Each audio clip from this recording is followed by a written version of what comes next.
Hello दोस्तों, कैसे हैं आप सब? तो हम लोग जानते हैं कि अभी क्या है कि न्यू बजट लॉन्च किया गया है। न्यू बजट लॉन्च किया गया है, उसमें बहुत ज़्यादा न्यूज़ में है 2 चीज़। 2 चीज़ क्या है? तो एक तो है सिक्योरिटी ट्रांज़ैक्शन टैक्स और दूसरा क्या है कि long term capital gain tax. ये दोनों बहुत ज़्यादा न्यूज़ में है। साथ ही साथ हम लोग को ये भी जानना बहुत ज़्यादा ज़रूरी है कि इनकम टैक्स जो न्यूज़ स्लैब जो लॉन्च हुआ है, वो भी बहुत ज़्यादा न्यूज़ में है। तो आखिर में है क्यों? तो ये सब हम लोग जान लेंगे और साथ ही साथ हम लोग जानते हैं कि अभी जुलाई में क्या है कि लॉन्च किया गया है न्यू बजट। तो जुलाई में तो आता नहीं है, हम लोग जानते हैं कि बजट जो आता है 1 फरवरी को आता है, लेकिन इस समय क्यों लाया गया है? तो आपको याद रखना है कि जब भी नया गवर्नमेंट बनता है तो उस समय क्या होता है कि एक बजट लाया जाता है। तो अभी बजट लाया गया है न्यू गवर्नमेंट बनने के बाद, जिसमें इनकम टैक्स जो न्यू स्लैब आया है वो न्यूज़ में है और साथ ही साथ सिक्योरिटी ट्रांज़ैक्शन टैक्स और long term capital gain tax ये भी ज़्यादा न्यूज़ में है। तो ये सब के बारे में हम लोग जान लेते हैं। तो सबसे पहले आपको देखना है कि न्यू इनकम टैक्स जो स्लैब है वो कितना से कितना है। तो अगर आपका सालाना 0 से 3 लाख इनकम है तो उस पर आपको कोई भी टैक्स नहीं देना पड़ेगा।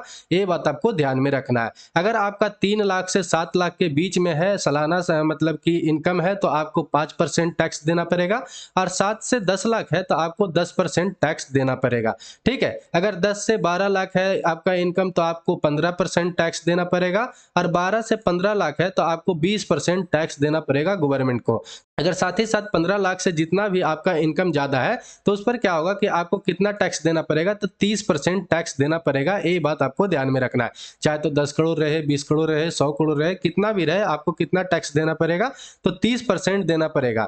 ये बात आपको ध्यान में रखना है। दूसरा बात हम लोग देख लेते हैं कि ये बहुत ज़्यादा न्यूज़ में था कि सिक्योरिटी ट्रांज़ैक्शन टैक्स, जिसको एसएसटी हम लोग शॉर्ट फॉर्म में बोलते हैं, एलटीसीजी जो होता है long term capital gain tax, ये बहुत ज़्यादा न्यूज़ में होता है। तो सिक्योरिटी ट्रांज़ैक्शन टैक्स होता क्या है? तो आपको याद रखना है कि अगर कोई आप सिक्योरिटी ट्रेडिंग खरीदते हैं, जिस समय अगर फ्यूचर एंड ऑप्शन अगर आप खरीद रहे हैं, सिक्योरिटी कोई खरीद रहे हैं, तो उसमें अगर खरीदते हैं और बेचते हैं, सेल या बाय करते हैं, तो उस पे क्या होता है कि एक टैक्स देना पड़ता है।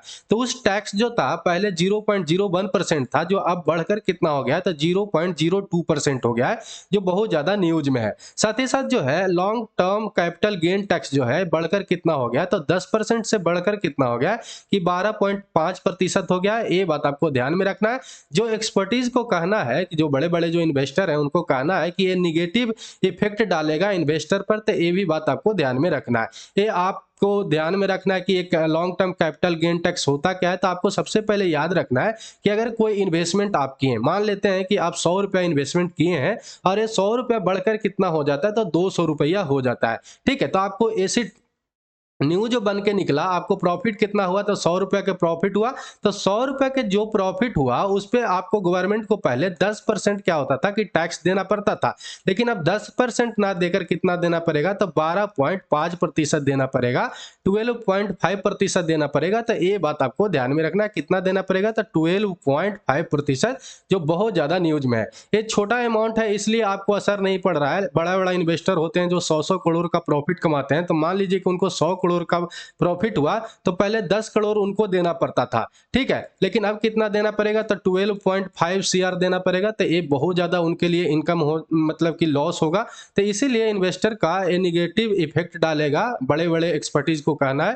तो ये बात आपको ध्यान में रखना है। तो न्यू स्लैब क्या है और जो सिक्योरिटी ट्रांज़ैक्शन टैक्स क्या है और long term capital gain tax क्या है, इतना आपको ध्यान में रखना है। ठीक है? लॉन्ग टर्म इन्वेस्टमेंट क्या होता है? तो अगर आप 3 साल से ज़्यादा कोई भी अगर सिक्योरिटी को खरीदते हैं, मान लेते हैं कि आप टाटा के जाके क्या करते हैं कि शेयर को खरीद लेते हैं और 3 साल से ज़्यादा आप रख लेते हैं, तो क्या होता है कि वो लॉन्ग टर्म में चला जाता है। और अगर शॉर्ट टर्म किसको बोलते हैं? तो अगर 1 साल के अंदर ही आप किसी को बेच देते हैं तो क्या होता है कि वो शॉर्ट टर्म में रह जाता है। ठीक है? और इंट्राडे ट्रेडिंग क्या होता है? तो आपको ध्यान में रखना है कि अगर आप 9:30 बजे के बाद कोई शेयर खरीदते हैं और 3:30 बजे बेच देते हैं तो वो इंट्राडे ट्रेडिंग में आता है। तो इतना आपको ध्यान में रखना चाहिए। तो चलिए आज के लिए इतना ही। वीडियो अच्छा लगा हो तो लाइक करिएगा, कमेंट करिएगा, शेयर सब्सक्राइब करके बेल आइकन दबा दीजिएगा ताकि आपके पास नोटिफिकेशन टाइम टू टाइम पहुंचता रहे।